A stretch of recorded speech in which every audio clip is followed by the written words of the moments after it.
if there's something going wrong in the industry, oh, Fairtrade didn't fix it, and it's like, we talk about like, are we a savior? No, like, yeah, everyone seems to be looking for a savior these days, Mm-hmm. but that is not who we are. You know, we strive to position ourselves as successful champions for farmers' rights, and But sadly, all we do not have farmers? a magic farmers that were within ours. I mean, we stand up to signal the challenges in trade. This episode is proudly brought to you by Mapper Forward's workshop. It's time to become a coffee consultant.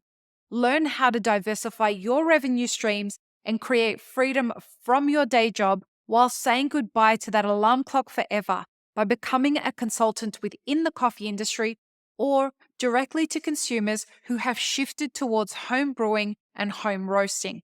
Protect your income from challenging times in the coffee value chain by taking this course today. Go to mapperforward.coffee/workshops or click the link in the show notes for details.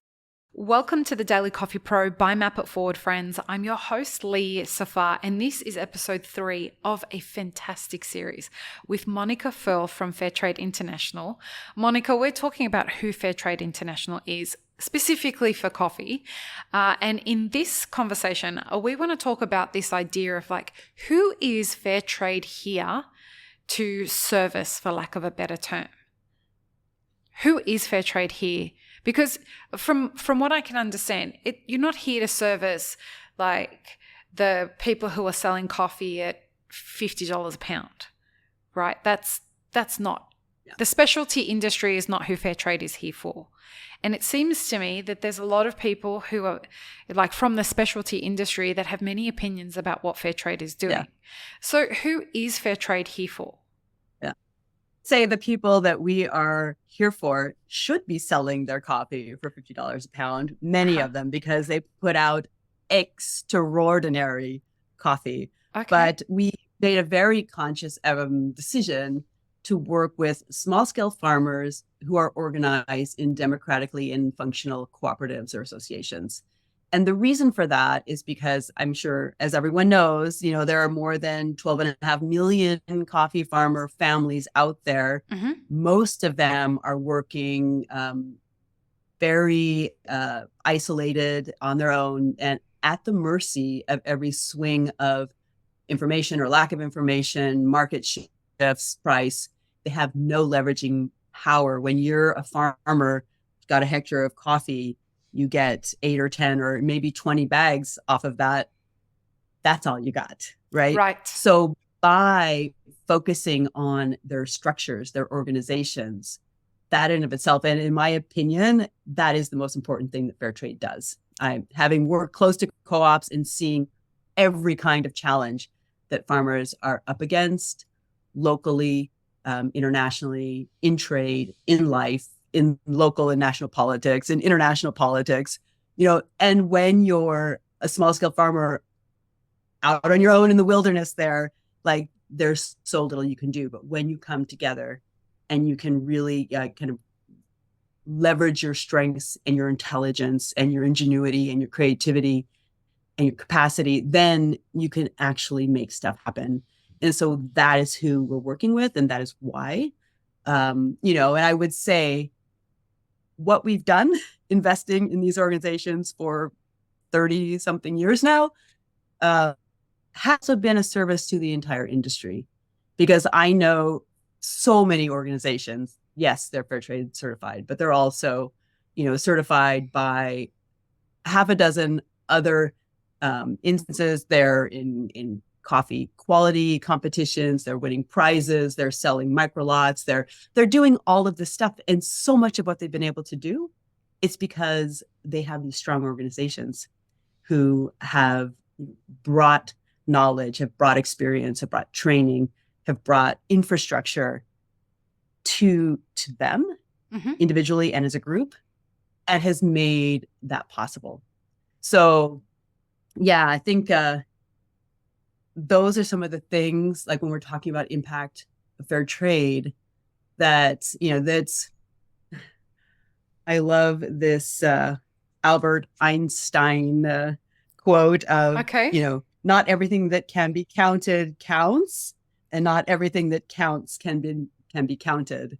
Oh, I And love that this whole actually. thing of it's I so agree, like 200%, that some of these intangibles or seemingly intangibles definitely not so easily quantifiable, but the self-confidence, the Mm. knowledge, the skills, the energy, and motivation that comes with being successful is very difficult to quantify, but it's so critical for continued success. So, So, yeah. sorry, it sounds like this is frustrating work on like an extreme level. Does it show? No, it sounds like, well, what I assumed was what you guys do is a lot more complicated and complex than what we understand. And perhaps that's Mhm. because, I mean, organizations tend to tell the stories of the things that have gone right and all the programs that end up, getting greenlit. But we don't get to hear the things that didn't work out. We don't get to hear about the things that, all of this effort and negotiation was put into it and it never saw the light of day. And so because of that, we don't get an insight into how complicated and how complex and how frustrating some of the things that you guys do are. Can you see why we would be, where there is a disconnect between what we understand? Of course. Yeah. But I also think there is a predisposition to, because Fairtrade stepped up and said, oh, we want to make trade fair. So there is always this reaction of, oh, you say I'm not fair. Well, it could be fairer. It could be fairer, right? Yeah. So, but and it's not always easy to manage those conversations in the most eloquent way. And I'm sure mistakes were made along the way with different personalities, and I know for a fact in some cases. But then there's also this attitude by many, if there's something going wrong in the industry, oh, Fairtrade didn't fix it, and it's like, we talk about like, who are we? Are we a savior? No, yeah, everyone seems to be looking for a savior these days. But that is not who we are. We strive to position ourselves as successful champions for farmers' rights, and sadly, but all farmers not have a magic farmers that were within ours. I mean, we stand up to signal the challenges in trade, right? Right. But of course, we're focusing on the farmers who are members within our network, which is, right now it's already a fairly significant amount of people with every one of them with slightly different needs. So, I mean, it's already a big basket. But no, we don't have a magic wand to sort of transform the world into a harmonious ball of joy, And I am very painfully aware of the discrepancies around the world, especially lately. And it's difficult to see. And I wish, we could just fix it all. But, there are some very, very deep scars that, people and the planet are bearing through, the fault of world history and, how things have lined up. And there is so much work to do to correct that. When I think about these expectations, it's not just industry, also farmers. I remember going to Ethiopian cooperative many years ago. And back when I was also working still as a green buyer. And this was a buyer who was, we were focused on high quality and fair and organic coffees. And when I started talking to the manager about how we incorporate fair trade into our business, I could see him becoming sort of visibly agitated. Really? And he began to question me. He's like, so is it fair that my children have no classrooms or schools to attend? Is it fair that they have barely access to even the most basic healthcare or adequate housing? And I'm like, so of course I agree with him wholeheartedly. No, that is not fair at all. But yeah, and especially like I have a daughter myself. She traveled with me frequently since she was 10 months old until like up until she started university, to coffee countries all over the place. And to see her in stark contrast of so many challenges that kids everywhere are facing, it's heartbreaking. But I think we cannot fix all the world's problems. And, Right. you know, and I ended up having actually quite an interesting conversation with this manager. And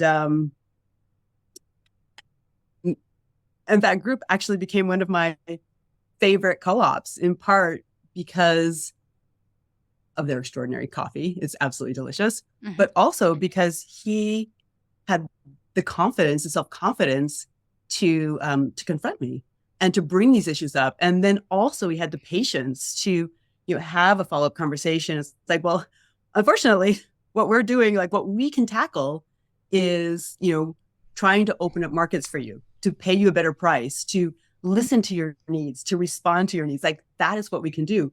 Premiums can also go towards contributing, but like we can't pretend like we're going to build a school in every village in Ethiopia either. You know, it's so, but I feel what I've seen is that what Fairtrade has also brought to the table with, you know, organizations and people who've had that kind of market success, that they're getting engaged, they're in contact with different kinds of people, they're having these conversations. It's like, it's given us this space and opportunity, and I would say the trust that we can actually have these hard conversations. And I think that's hugely important. I agree. You know, something you said in a previous episode, what I think was very brave. You said that all these kinds of associations they can do better, right? How can Fairtrade do better? What are the things that Fairtrade needs to do better? I think we need to tell our story better. Like, for one thing, just 100%. being here, I think is a wonderful opportunity. And, you know, and it's so easy to have an opinion about someone you don't know. Yes. Right? And then, you get stuck on the bus together and you have to have a conversation. It's like, oh my God, I had no idea. Like we have all these things in common. Exactly. But, you know, so like, that's one thing I feel like we really need to do better. And I also, and I personally, I feel like Fairtrade tends to want to have like all of that, you know, like the data lined up and, you know, just like kind of a bulletproof response to things. And sometimes it's like, yeah, not everything can be perfectly proven, but like, let's look at where we came from. Let's look at this path that we have walked and let's see everything that we've achieved. And of course, you know, there is so much more to do. I would love to see us constructing, and I do have some really great, healthy conversations with like kind of the real direct traders, you know, and I think that was a huge miss. Like, I'm a big fan of building non-traditional alliances, you know, that we don't need to agree on everything, but what we need, and I feel like not just coffee, the world, like we need to identify what we agree on and like, let's stop hammering away at each other on the things that we don't agree on, especially when those tend to be details. But when we have some core unifying and core objectives that bring us together, like why can't we work together in order to make everything better?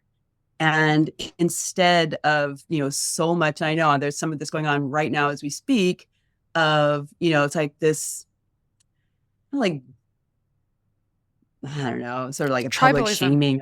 Oh, yeah. It is, you know, and it's like, oh, like, well, we're so much like, and it's not even saying, oh, we're better. It's just saying, oh, you don't do this well enough. You don't do that well enough. It's like, well, what are you doing? You know, like, show me how you're bringing better prices to farmers. Show me how you're strengthening their foundation as like the essential. They are the backbone of this industry. And if we don't get that truly into our heads, and really digest that. If we have no farmers who want to continue growing coffee because it is such a tough profession Oh, and be successful, and people think that then that's not possible. Like, people think that coffee's going to be around forever. Wake up, people. I hear that. I've heard that. I had a conversation. Wake Like, the fuck up. I'm a exactly. It's like I had a conversation with sort of a hotshot barista here in Montreal, and and they're like so proud. They've got this great new shop, and they've got this really great quality. And so my whole thing, I've seen, like, it's devastating what climate change is doing. Like, not even just the hurricanes, that like erase entire plots of land, but like the daily challenges of too much heat, rain at just the wrong time, a crop that was coming together and then it's been damaged by like torrential rains or dropped off it's like these heartbreaking daily constant experiences that farmers are facing in the field. And so I'm asking this guy, like, so aren't you worried about that? Because like sometimes it doesn't even destroy the crop, but it does destroy the quality. Mm-hmm. So for people who love coffee, who love quality coffee, why are you not loving coffee farmers? Like, it doesn't make sense. What they need. It doesn't make sense. I know. But yes. But where it comes from is this disconnect, right?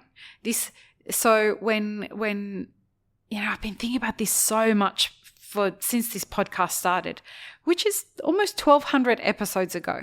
This idea, wow, which is this idea of like, who got to set what the definition of coffee is in the market, right?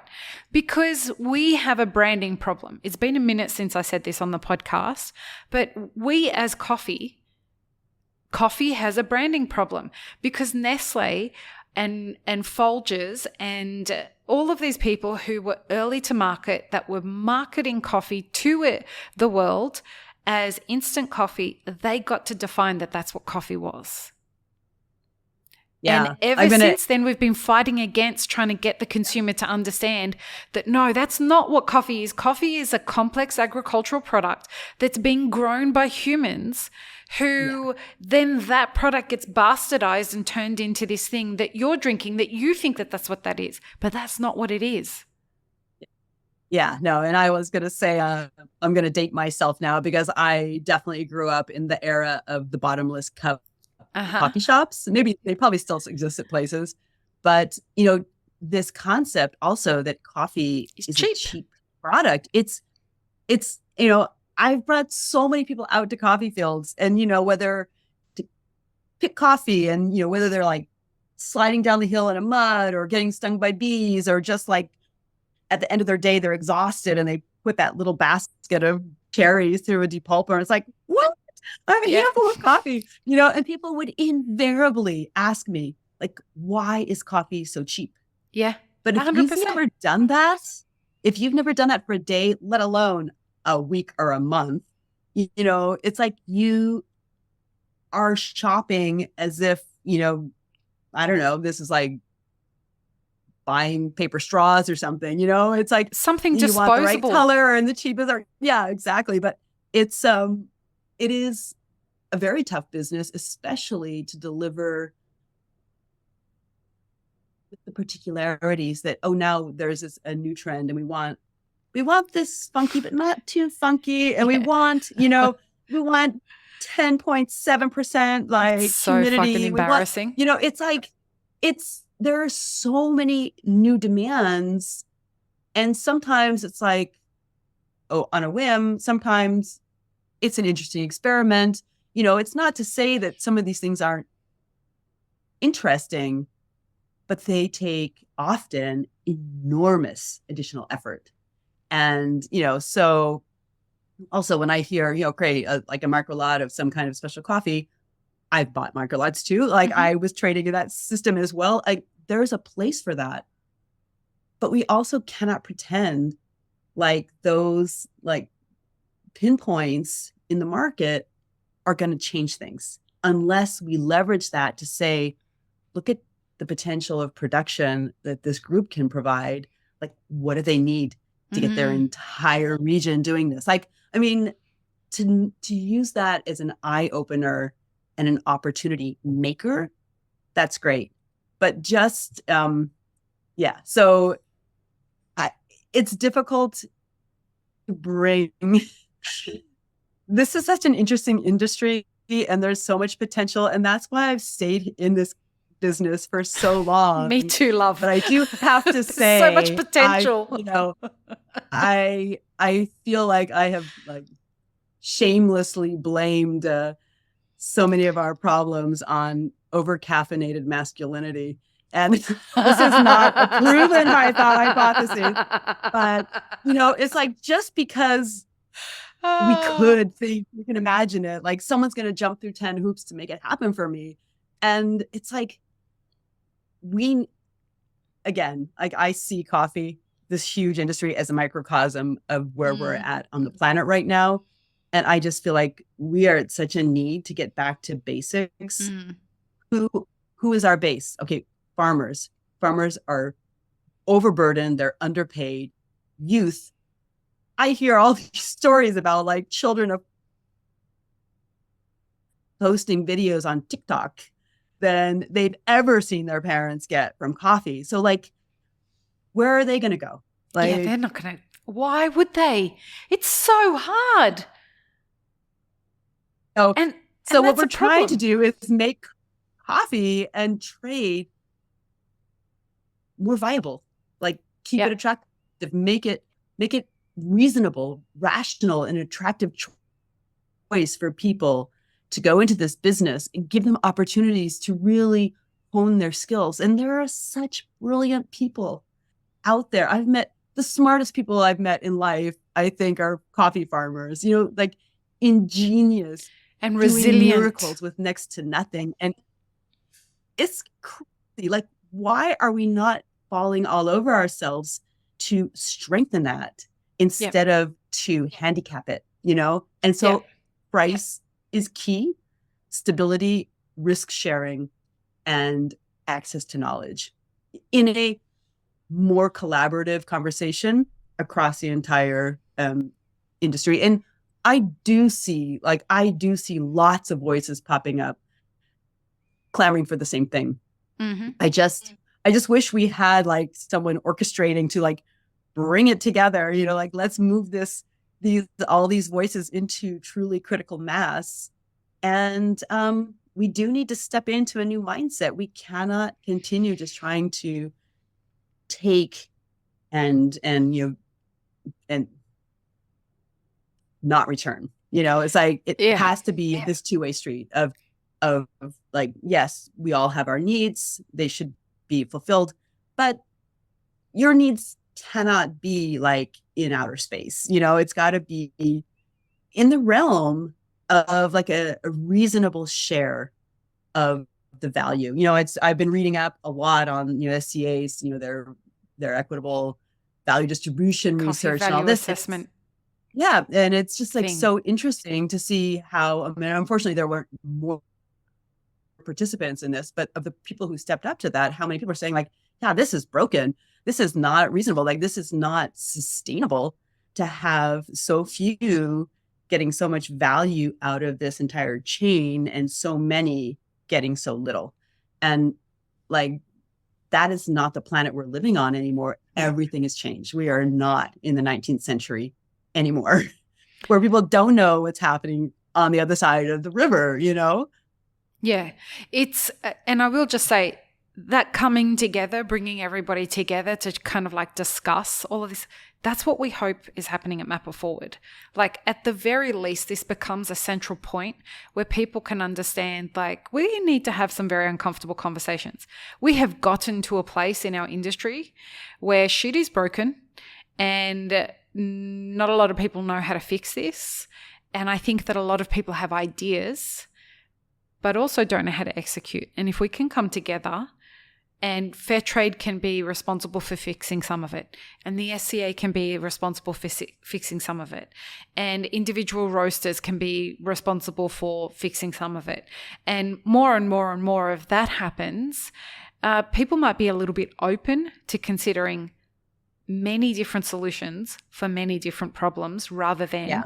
looking for one savior, whether it be Fairtrade or whether it be the SCA or whether it be whoever, your favorite TikTok star. That's not what's going to fix what's going on. Coffee producers need a lot more at a very fundamental level. That first of all, they need to be listened to. Right. I was Right. just waiting for a pause to jump in for exactly on that point, so that, it's like, yeah, I mean, this is no one being a savior. This is just common sense, that showing up for the conversation. Rules and expectations without bringing the people into that conversation at an early stage for, like, let's check in. Does this make sense? Is this realistic? How can we tailor regulations and expectations and the benefits so that the entire system is satisfied? And there's so much wealth in this industry and so many talented, smart people. We just need to break down those barriers of like, I'm in my silo, you're in your silo, and everyone's kind of competing to be like the golden, I saved everybody. The star for the day or the week or the decade or whatever, and I know there's a lot of historical roots in coffee that doesn't help, that we don't get to run the kingdoms anymore. We live in a very informed world, and people do have understanding of what their basic rights are. People do have expectations to be treated, equitably and with respect. And why wouldn't we want to do that? We're also, like, in this conversation, we're talking about, these are our partners in trade. Yeah. What you want is for them to want to please you, that they want to maintain this relationship, they want to build this relationship. And that is part of what, we try to do. And you're just creating rules to the game that just levels the playing field a bit, and gives people the chance to have these more honest negotiations. And there are many reasons why that doesn't always happen in the way that we wish. And I know we'll have a chance to talk about that a bit more too. We will in the next episode, where we're going to be talking about what everybody wants to know about, the fucking combo contract. This is like the thing that everybody's really waiting for us to talk about. So join us in the next episode, folks. Peace, love, and peanut butter. Have an amazing rest of your day. I really hope you enjoyed this episode, friends. Please don't forget to show us some love by subscribing, liking, commenting, and most of all, sharing this podcast with your friends. Check the show notes for links, including our sponsors and our Patreon. And stay tuned for more great conversations on the Daily Coffee Pro by Map It Forward.